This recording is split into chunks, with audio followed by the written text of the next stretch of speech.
네, 안녕하십니까. 네, 원상회복부터 살펴보도록 하겠습니다. 자, 민법 548조에는 해제의 효과, 원상회복 의무에 대해서 이제 규정이 되어 있습니다. 1항에 보면 이렇게 규정이 되어 있습니다. 당사자 일방이 계약을 해제한 때에는 각 당사자는 그 상대방에 대하여 원상회복 의무가 있다. 그러나 제3자의 권리를 해하지 못한다. 자, 계약이 해제가 됐을 때 이미 내가 이행을 한 것에 대한 반환을 이제 청구할 수 있겠죠. 그것이 이제 원상 회복입니다. 그래서 요 계약 매매 계약 당사자들이라고 하면 각각 계약 해제를 했을 때 원상 회복을 해야 될 의무가 발생하게 됩니다. 요 원상 회복 의무는요. 부당이득에 관한 특칙의 성격을 갖습니다. 그래서 선악을 불문하고, 그 다음에 이득이 현존하고 있는지를 불문하고, 전부에 대한 반환을 규정하고 있는 것으로 해석되고 있습니다. 자, 이 항을 보면은요, 전항의 경우에 반환을 금전하는 그 받은 날로부터 이자를 가하여야 한다. 라고 되어 있습니다. 만약에 내가 금전을 받았다 이거야. 그런데 계약이 해제가 된다. 그러면 그 금전에 이자를 가산해서 반환하도록 그렇게 규정이 되어 있습니다. 네, 이것도 이제 어떤 부당이득으로서 이제 성격을 갖는 건데요. 받은 돈에 이자를 가산해서 반환하도록 그렇게 규정이 되어 있습니다. 그래서요, 사실 이 규정이 굉장히 중요합니다. 그러니까, 쌍방이 원상 회복을 해야 될 의무가 549조에 보는 것처럼 동시행 관계에 있다 하더라도요, 이 금전을 반환해야 되는 사람은 그거에 대한 이자를 가산해서 반환을 해야 됩니다. 그러니까, 채무 불이행이 아니라 하더라도 동시행 관계이기 때문에 채무 불이행에 빠진 상태가 아니라 하더라도 금전을 반환할 때는 내가 금전을 받은 때부터요, 이자를 가산한 금액을 반환하도록 그렇게 되어 있습니다. 네, 549조에는 동시행 관계에 관한 규정이 되어 있고요. 550조는 해지는 장래에 대해서 효력이 있다라고 되어 있습니다. 551조는 해제는 손해배상 청구에 영향을 미치지 아니한다라고 규정이 되어 있습니다. 자, 판례를 살펴보도록 하겠습니다. 자, 1번 판례를 보면은요, 판시 1번에 보면은 계약 해제 효과로서의 원상 회복 의무는 부당이득에 관한 특별 규정의 성격을 갖는다. 그래서 이득이 현존하는지 여부, 그 다음에 선악의 그걸 불문하고 특단의 사정이 없다면 받은 이득 전부에 대한 반환 의무가 있다라는 것입니다. 그리고 판시 2번, 3번에 나와 있는 거는요. 자, 만약에 내가 금전을 반환을 한다라고 했을 때요. 계약이 해제가 돼서 금전을 반환할 때는 전부에 대한 반환을 해야 됩니다. 그러니까 어떤 상대방에게 계약 해지에 대한 어떤 책임을 물을 만한 어떤 계약 해지 원인을 일부 제공한 사실이 있다고 해서 과실상계를 하고 일부만 반환할 수 있는 건 아니고요. 계약 해제에 기한 원상 회복의 경우에는 받은 금액 전부에 대한 반환을 해야 됩니다. 이거는 뭐 어찌 보면 당연한 이야기입니다. 어떤 계약에 의해서 목적물을 내가 받았잖아요. 그런데 계약이 해제가 돼서 내가 그 목적물을 반환한다 라고 한다면 상대방에게 계약 해제의 일부 원인 제공이 이제 상대방에게 있다 하더라도 그 목적물을 전부 반환해야 되지 상대방의 어떤 과실만큼 빼고 줄 수는 없잖아요.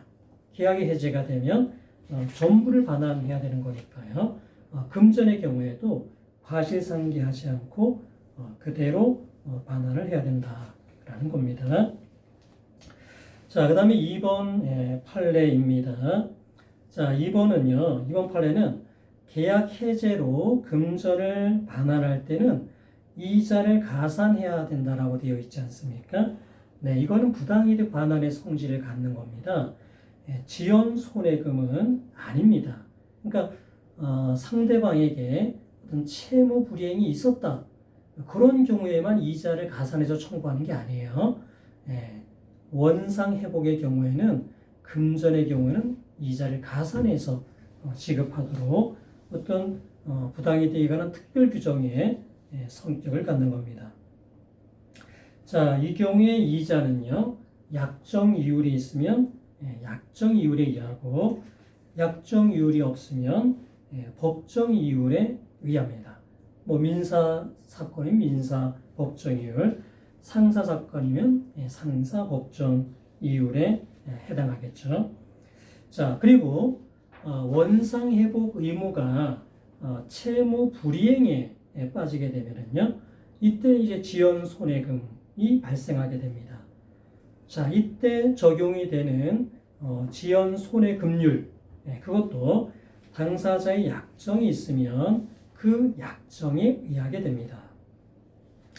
자, 판시 2번에 보면은요, 자, 이자에 대한 약정은 있다 이거야. 이자에 대한 약정은 있는데 그 지연 손해금률에 대한 약정이 없으면 어떨 것이냐.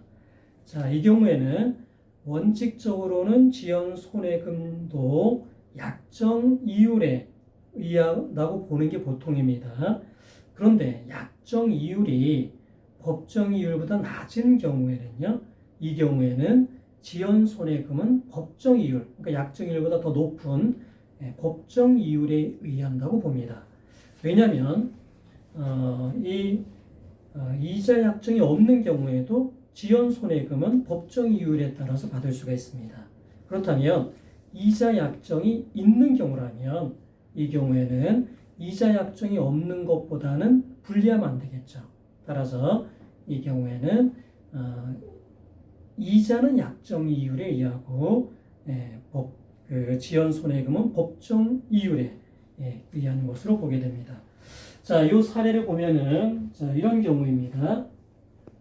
자, A와 B가 어떤 분양 계약을 했습니다. 그리고 이제 이렇게 2018년 1월 1일에 이 계약금 1,000만 원을 A가 B에게 이제 지급을 했습니다. 자, 그런데 이 분양 계약에 어떤 특약이 있었냐면은 입주 예정일보다 3개월이 경과되도록 입주가 되도록 못하면은 계약을 해지할 수 있다라는 조항이 있었습니다. 그래서 A가 입주 예정일로부터 3월이 이제 지난 이후에 이제 계약을 해지했어요. 2018년 7월 1일에 계약을 해지했습니다.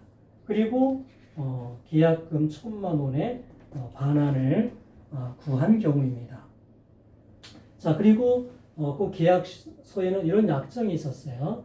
계약이 해제되는 경우에 3%의 이자를 가산해서 반환한다 라고 되어 있었습니다. 자, 그러면 A는요, 계약 해제를 이유로 원상 회복을 구할 수가 있겠죠. 그래서 1,000만 원을 구할 수가 있는데 이 1,000만 원에 대한 이자와 지연 손해금을 구할 수가 있다는 겁니다.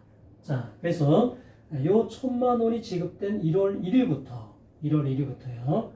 지연 손해금은 언제부터 발생하냐면 B가 계약 해제 및 계약금 반환 청구를 받은 2018년 7월 1일 다음 날부터는 채무 불이행에 빠지겠죠. 그래서 2018년 1월 1일부터 2018년 7월 1일까지는 이자를 청구할 수 있습니다. 1,000만 원에 대한 이자를 청구할 수 있고요. 그 다음에 7월 2일부터는요, 지연 손해금을 청구할 수 있습니다. 자, 이 경우에 이자 약정은 되어 있잖아요. 연 3%의 이자 약정은 되어 있으니까요. A는 B에게 계약금 1,000만 원과 그 다음에 2018년 1월 1일부터 2018년 7월 1일까지는 1,000만 원에 대한 연 3%의 이자를 청구할 수 있고요. 7월 2일부터 완제일까지는 이게 민사면 연 5%, 상사면 연 6%의 지연 손해금을 가산해서 청구할 수 있습니다.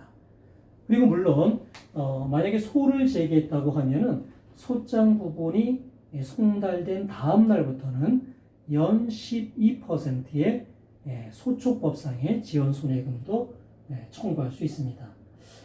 만약에 이게 이제 상사 관계라고 하면 A는 이렇게 청구하면 되겠죠. B는 피고는 원고에게 1,000만 원 및 이에 대한 2018년 1월 1일부터 2018년 7월 1일까지는 연 3%, 그 다음 날부터 소장 부분 송달일까지는 연 6%, 그 다음 날부터 다 갚는 날까지는 연 12%의 각 비율에 의한 금원을 지급하라. 이렇게 청구할 수가 있습니다. 자, 그래서 그 판례는요, 상당히 많은 논점이 있습니다. 첫 번째 여러분이 가장 명심해야 될 논점은 뭐냐면은 계약 해제를 해서 금전의 반환을 구할 때는요, 이자를 가산해서 청구할 수 있다는 거예요. 그리고 그 이자는 이제 보통은 약정 이율에 의할 것이고, 약정 이율이 없을 때는 이제 법정 이율에 의할 것이다. 그 다음에 상대방이 이제 어느 시점에서 이제 채무 불이행에 빠지면은 그때부터는 지연 손해금을 구할 수가 있겠죠. 그 지연 손해금률은 약정 이율이 있다면 약정 이율에 따라가는 게 원칙인데요. 약정 이율이 법정 이율보다 낮은 때는요, 법정 이율에 따라서 구할 수가 있다라는 겁니다. 자, 다음 이제 박스 안에 있는 문제를 한번 풀어보겠습니다. 좀 전에 있던 판례를 이제 변형한 문제입니다. 자, 원고는 2019년 6월 1일 건설사인 피고와 아파트 분양 계약을 체결하였다. 분양 계약은 다음과 같은 특약이 있었다. 건설사의 귀책 사유로 인해 입주 예정일로부터 3월 이내에 입주할 수 없게 되는 경우 계약을 해지할 수 있다. 이렇게 계약 해제 특약이 이제 있었던 거예요. 그리고 이와 같은 이유로 계약이 해제되는 경우 건설사는 이미 지급받은 분양 대금을 받은 날부터 그 반환일까지 약 3% 이자를 가산하여 수분양자에게 환급한다. 지연 이자율은 연 10%로 한다. 자, 그러니까 여러분, 여기서 연 3%는요, 이자에 대한 약정입니다. 그죠? 약정 이율입니다. 약정 이율요. 그리고 지연 이자율 연 10%, 이건 지연 손해금 약정입니다. 그래서 지연 손해금은 연 10%로 한다는 거죠. 자, 나번에 보면은 원고는 같은 날 피고에게 계약금으로 1,000만 원을 지급하였다. 이후 이 사건 부동산에는 피고의 가실 때문에 하자가 발견되었고, 이로 인해 원고는 입주 예정일이 4개월이 지났음에도 여태 입주를 하지 못하고 있는 상황이다. 자, 결국 원고는 분양 계약을 해제하고 위 계약 내용에 따라 원상 회복을 청구하기로 하였다. 해제의 의사표시는 소장 부분 송달로 대신하고자 한다. 이때 원고가 전부 승소할 수 있는 청구 취지를 기재하시오. 자, 원고는요, 계약을 해제했으니까 원상 회복으로 본인이 지급한 1,000만 원의 반환을 이제 구할 수가 있겠죠. 그리고 그 1,000만 원에 대한 이자를 청구할 수가 있는데요. 계약금을 지급한 2019년 6월 1일부터 그 다음에 채무 불이행 책임이 발생한 것은 언제냐면은 해제 의사표시가 소장 부분 송달로 대신했으니까요. 소장 부분 송달 다음 날입니다. 그러니까 이자는 6월 1일부터 소장 부분 송달일까지죠. 이때는 연 3%의 약정 이율에 의한 이자를 청구할 수가 있습니다. 자, 그 다음에 소장 부분 송달 다음 날부터는 이제는 지연 손해금을 청구할 수 있죠. 상대방이 이제 채무 불이행에 빠졌으니까요. 자, 요 지연 손해금은 지연 손해금률인 연 10%를 청구할 수 있는 게 원칙인데요.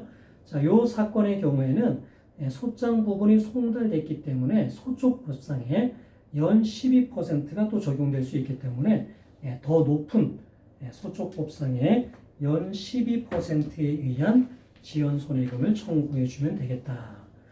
자, 그래서 답을 보시면은 피고는 원고에게 1,000만 원 및 이에 대한 2019년 6월 1일부터 이 사건 소장 부분 송달일까지는 연 3%의 그 다음 날부터 다 갚는 날까지는 연 12%의 각 비율에 의한 금원을 지급하라. 이번에 제1항은 가집행할 수 있다. 금전 청구 이런 경우에는 가집행을 붙여줍니다. 의사의 진술을 명하거나 장래이행 청구하는 경우에는 이렇게 가집행을 붙여주면 되겠습니다. 자, 그 다음에 3번 판례입니다. 자, 계약 해제가 됐을 때, 자, 금전의 반환을 이제 청구한다. 이때는요, 이자의 가산을 이제 해서 이자를 가산해서 청구할 수가 있거든요. 자, 이거는 이제 부당이득 반환의 성질을 갖는 겁니다.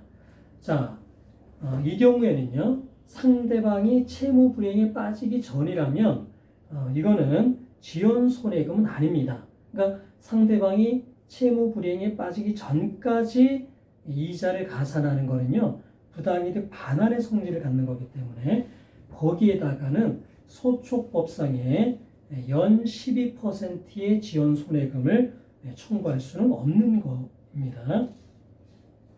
자, 그 다음에 판시 2번에 보면은 자, 만약에 상대방이 원상회복으로 금전을 반환해야 되는데 상대방이 채무불이행에 빠졌다. 예를 들어서 좀 전 판례처럼요. 계약금의 반환을 이렇게 청구했잖아요. 그러면 그 다음 날부터는 채무불이행에 빠질 것 아니겠습니까? 그때는요. 이행지체에 대한 지연손해금이기 때문에 소송으로 그거를 청구할 때는 소촉법상의 지연이자를 청구할 수 있다라는 겁니다. 자, 그 다음에 4번 판례입니다. 계약이 합의로 해지가 된다. 네, 해지 계약을 한다. 그런 경우에는요, 원상회복의 범위도 합의에 의해서 정하게 됩니다. 따라서 금전 원상회복의 경우에 이자를 가하여야 한다라는 그 규정은 합의 해제의 경우에는 적용되지가 않습니다. 왜냐하면 그 원상회복의 내용도 합의로 정할 것이기 때문에 그렇습니다. 자, 5번에 보면은요, 약정 해제권을 행사하는 경우에는 이 경우는 금전에 이자를 가산해야 된다는 그 규정이 이 경우는 적용이 됩니다. 그러니까 합의 해제, 합의 해지 이 경우는 이제 적용되지 않지만 법정 해제권, 약정 해제권 이런 경우에는요, 그러니까 금전의 이자를 가산하여야 된다는 그 규정이 그대로 적용된다라는 겁니다. 그리고 거기에 5번 판례 판시 네 번째 줄, 다섯 번째 줄에 보면은 중요한 내용이 나오는데요. 이게 계약이 해제가 돼서 원상회복을 하잖아요. 이때는 금전을 반환할 때는요, 이자를 가산해야 됩니다. 이게 원상회복이 동시행 관계다. 그러니까 매매대금의 반환 의무, 그 다음에 이전 등기, 말소 등기 의무, 이게 동시행 관계라 하더라도요, 그 매매대금 반환에는 이자를 가산해서 반환을 해야 된다라는 겁니다. 왜냐하면 이거는 채무 불이행이 아니기 때문에요, 부당이득 반환의 성질을 갖기 때문에 그렇습니다. 자, 그 다음에 20페이지, 21페이지에 있는 이 문제는요, 여러분이 과제로 제출하시면 되겠습니다. 그 사안을 간단하게 제가 설명을 드리면은 원고가 매매 계약을 체결했습니다. 그러니까 매도를 했습니다. 그리고 목적물을 이제 그 중도금을 지급받은 날 목적물을 인도해주고 소유권 이전 등기를 넘겨줬습니다. 그런데 상대방이 이제 잔대금을 지급하지 않아서 매매 계약이 이제 해제된 그런 경우입니다. 자, 그렇다면 자, 매매 계약이 해제됐으니까 매도인인 원고 입장에서는 자기가 받은 계약금, 중도금을 돌려줘야 됩니다. 자, 그런데 여러분, 이 경우에 쌍방의 그 반환 의무가요, 동시행 관계를 하더라도, 그러니까 원고는 매매 대금을 반환해 줘야 되고요, 피고는 목적물을 반환하고 말소 등기를 해주고, 이게 동시행 관계를 하더라도요, 원고는 계약금, 중도금에 이자를 가산해서 반환을 해줘야 됩니다. 자, 그리고 피고는 이제는 자기가 받은 목적물을 인도해 줘야겠죠. 그리고 자기가 이전 등기 받은 거에 대한 말소 등기를 해줘야 됩니다. 그리고 그 피고는요, 원고로부터 이자를 가산해서 반환을 받기 때문에 형평의 원칙상요, 민법 587조 그 어떤 매매 계약에 이제 어떤 형평을 위한 규정이 있었잖아요. 어떤 이자 과실을 어떻게 할 것이냐. 그래서 형평이 맞게 이제 귀속이 되도록 그런 규정이 있지 않았습니까? 그 어떤 유추 적용상 이 피고는요, 목적물에 대한 사용 이익도 반환을 해야 됩니다. 그래야 이제 그게 형평이 맞겠죠. 왜냐하면 원고는 매매 대금에 대한 이자를 가산해서 반환해 주는 거니까요. 피고는 그 목적물을 반환할 때 그 목적물을 사용 수익함으로써 얻은 이득, 사용이익, 그거를 반환해 줘야지 형평에 맞을 것이다 라는 것입니다. 자, 그래서 여러분 그거에 대한 청구 취지를 한번 기재해 보세요. 그래서 뭐 이런 식이 되겠죠.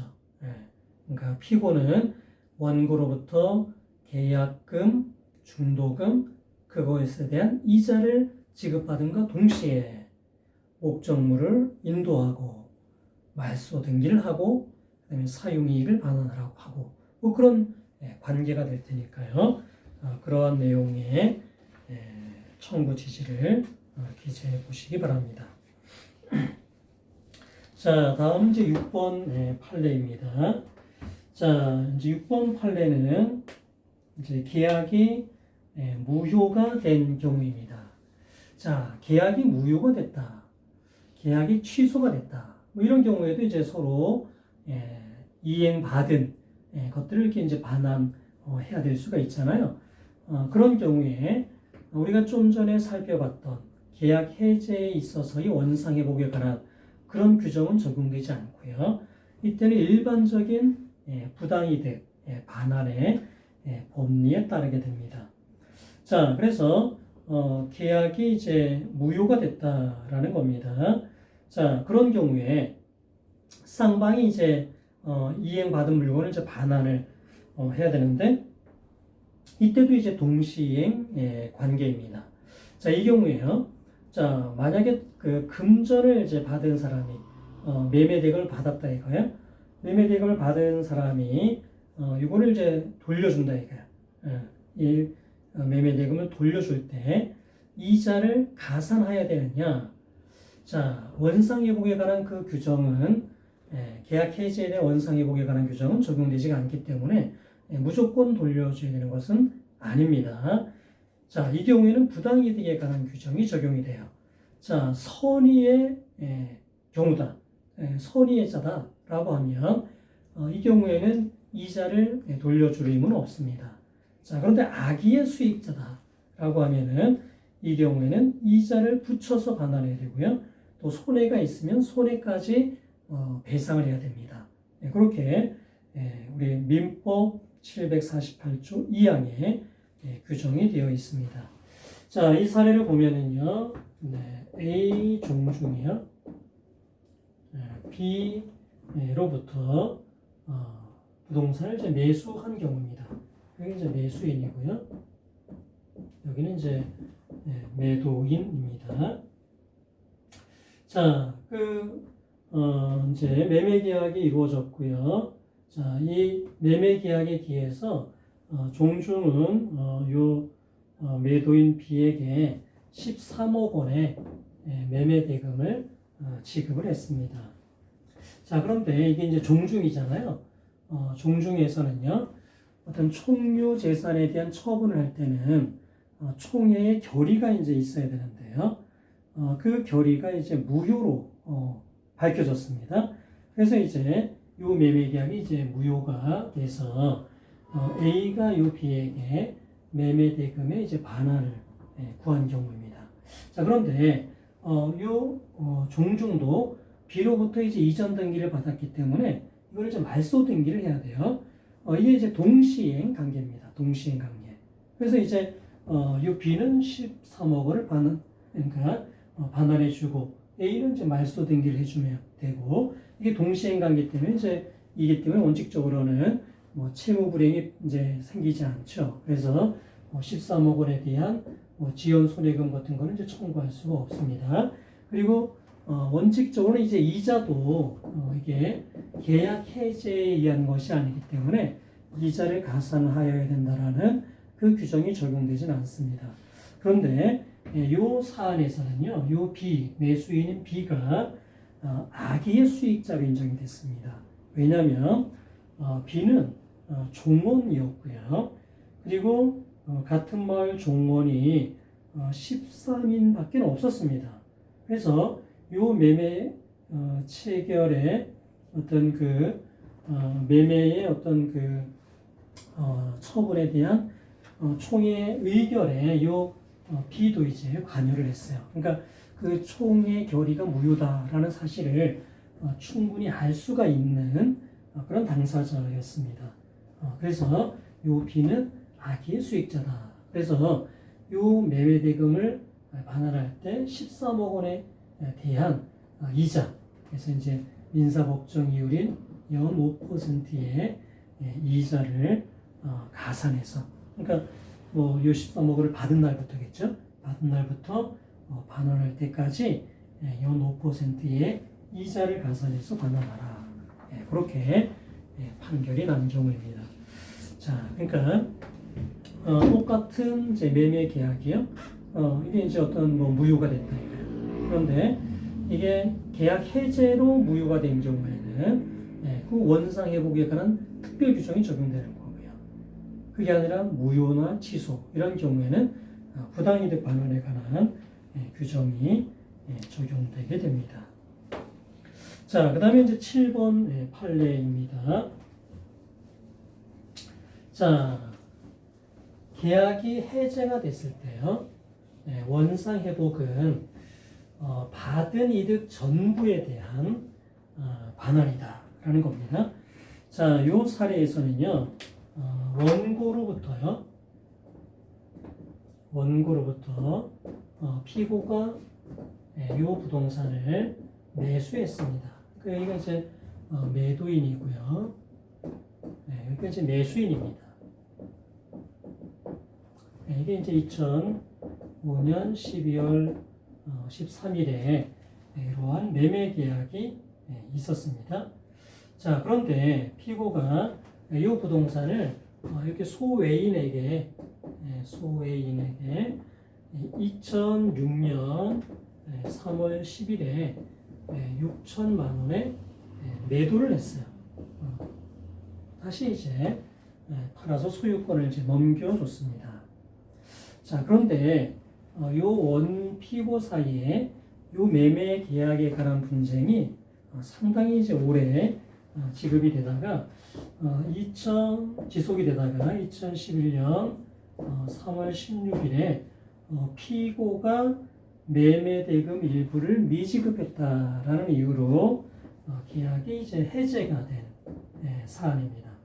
그러니까 이렇게 매매 계약이 있었고 상당 기간이 이제 지난 다음에 계약이 이제 해제가 된 경우입니다. 그래서 이제 이 피고가요, 계약 해제에 기한 원상 회복을 해줘야 되는데요. 자, 이 목적물은 이미 이제 이 소외인에게 처벌이 됐잖아요. 그래서 이 소외인은 이제 제 3자에 해당하기 때문에 보호를 받을 수 있습니다. 그래서 이 부동산에 대한 원물 반환은 어려운 거고요. 따라서 이제 가액 반환을 해야 되는데요. 자, 이 가액 반환은 어떻게 해야 되느냐? 이게 이제 문제가 된 건데, 자, 피고가 얻은 이득의 전부의 반환이 원칙이다라는 겁니다. 그래서 피고가 얻은 이득은요, 이 목적물을 6천만 원에 매도했으니까 이 6천만 원, 그리고 이 매매 대금을 받은 2006년 3월 10일부터 이자를 가산해서 반환하면 될 것이다 라는 게 대법원의 입장입니다. 그래서 이 목적물의 가액, 그래서 여러분 그 판시 밑에서 세 번째 줄에 보면은요, 처분 당시의 목적물의 대가 또는 시가 상당액과 처분으로 얻은 이익에 대하여 그 이득일로부터 법정 이자를 가산한 금액이다. 그래서 이걸 기준으로 이제 산정한다 이거예요. 목적물의 대가, 시가 상당액, 그걸 기준으로 해서 그 이득액을 이제 계산을 해서 그때부터 6월 30일 이때부터 법정 이자를 가산한 금액의 반환을 구할 수가 있다라는 겁니다.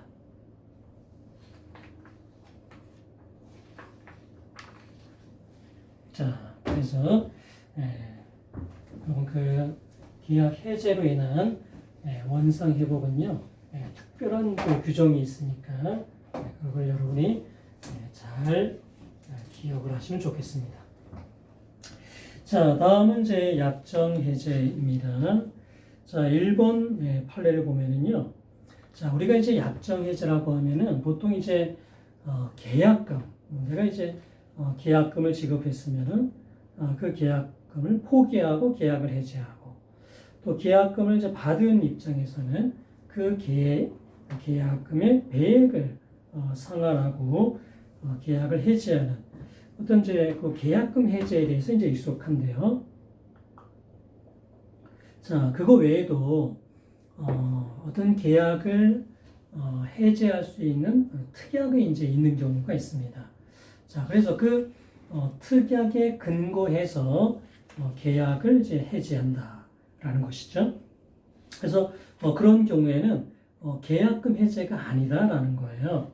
1번 판례를 보면은, 자, A가 이제 그 B에게 계약금을 이제 지급을 했습니다. 어떤 계약금을 이제 그 지급을 했는데, 자, 요 계약에 이제 어떤 특약이 있었냐면은, 아파트 신축 사업이 불가능한 경우에는 계약을 해제할 수 있다. 이런 이제 특약이 있었어요. 그래서 A가요, 그 특약에 기해서 계약을 해제했습니다. 아파트 신축 사업이 이제 더 이상 불가능해졌으니 계약을 해제하겠다. 그리고 이제 내가 지급한 계약금 1,000만 원 이거를 돌려달라 라고 했다는 것이죠. 자, 그렇다면 이거는요, A가 내가 계약금 1,000만 원 포기할 테니 계약을 해제한다. 이게 아니라는 것이죠. 이거는 그 특약에 비해서 아파트 신축 사업이 불가능하면 해제할 수 있다는 그 특약에 기해서 해제란 거예요.